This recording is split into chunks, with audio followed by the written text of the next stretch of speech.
If you don't know me, my name is Heather Caleri. I'm a writer that lives in San Diego, and I write a lot about how to live free of anxiety and shame by taking what I call little yeses, tiny little steps forward of bravery and courage. Today, I'm talking a little bit about why doing your best for Jesus can actually be kind of a trap. It sounds really great on the surface. Of course, we would want to offer our best to God. But in my life, that desire has more often kind of made me turn into a perfectionistic, anxious mess. So I wanted to talk about why practically that might be the case and what the alternative looks like. I want to start out by saying that I think one of the reasons why we get kind of turned around by the idea of giving our best to God is that sounds very expansive. It sounds endless. It sounds like a lot. And in actuality, if you look at how God works in the Bible, it is actually more often through limits and not through unlimited power. God, of course, is omnipotent. We're not. But even God limits what he is doing in the world in kind of unexpected ways. I'd go back first to the very first chapter of, or the first and second chapter of Genesis. God makes the entire world and then stops and rests. That's just a crazy idea that a God that is able to create the entire world would also decide not to create for a day. Jesus, very tellingly during his ministry on earth, called only 12 disciples, did not reach out to everybody, did not heal everybody that he encountered on earth. People would want him to talk or act, and he would withdraw to a mountain. So Jesus on earth was not endlessly available to everybody, did not use his power in every situation that he could. He worked through limits just as we do. And in fact, the incarnation is God putting himself into a limited, weak, frail human body. That is also assigned to us, that unlimited giving, unlimited power is not actually what God is asking for us. Not only that, but throughout the Bible, God worked through tremendously unlikely people who were murderous, like David, or incompetent, like the disciples, or unpresentable, like Rahab. I think that if we look through the Bible, we see that rather than giving our best, Jesus doesn't even work through the best that he encounters. He works through the riffraff, through the uneducated, through the marginalized. So if we are giving from our margins, from our lack, from our weaknesses, we are actually, in a very strange way, much more plugged into the way God works in the world. So it is okay to show up with our raggedy, faith, our raggedy disciplines. They are enough. The second thing that I would say is when we say, I'm going to give my best to Jesus, we have, with the best intentions in the world, we have put the focus on ourselves, on our own competence, on our own power.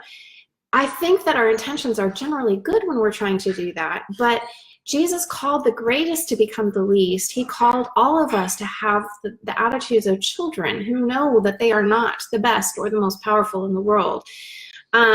Despite our very best intentions, oftentimes our biggest strivings are full of pride or self-focus in a way that is not actually what God is asking us to give.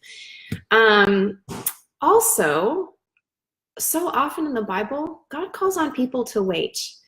And waiting, I will tell you, does not feel like your best. It feels fruitless. It drives you into impatience. It feels frustrating. It does not feel powerful or pretty or even like anything. It is absolutely a lack, a nothingness, right? To be waiting.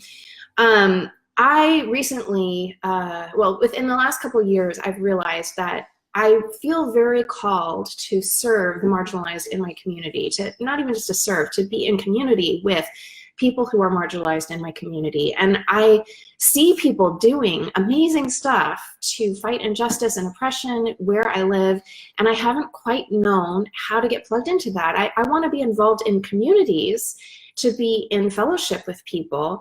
And instead, I felt like when I tried to get involved, it was all about me showing up by myself with people I didn't know and giving a lot of effort that didn't seem to lead to any more connection or sense of belonging in community with marginalized people or with anybody.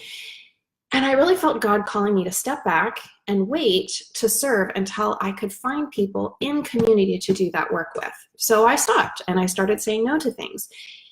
And I will tell you that the biggest feeling that that produced in me for the longest time was not peace, but a feeling of laziness. I felt like I wasn't doing enough. I felt like I wasn't serious about really wanting to do the kind of service that I was interested in, that I just was letting my anxiety rule over me, that I was not doing enough. And then just in the last couple of weeks, a bunch of doors have opened up for me to do that kind of work in community with people I already know, and I cannot tell you how exciting it is. I felt like I was not giving my best to God, but in fact, God had asked me pretty clearly to wait. And in that case, my best was actually waiting, even though it made me feel uncomfortable, incompetent, and lazy. Our sense of what God is asking for us often will make us feel uncomfortable. It will not make us feel shiny and proud. It might make us feel like we're not doing enough. That does not necessarily make it the wrong thing. So if you are so consistently focused on giving your best, giving your all, you might be missing the actually harder spiritual work that Jesus is calling you to. I would say that one of the reasons this is hard for us is because we absolutely need to offer our best, but we serve a God that said, "Blessed are the brokenhearted, blessed are those who are poor." I think that when we are talking about our best, we are often talking about our best gifts, our best tithes, our best efforts, our best energy. We think that it comes out of our power, our competence, our sense of enoughness. I think Jesus, operating as he does in what some people have called an upside down kingdom, is actually calling us, telling us that our best is very often our bewilderment, our doubts, our tiredness, our waiting.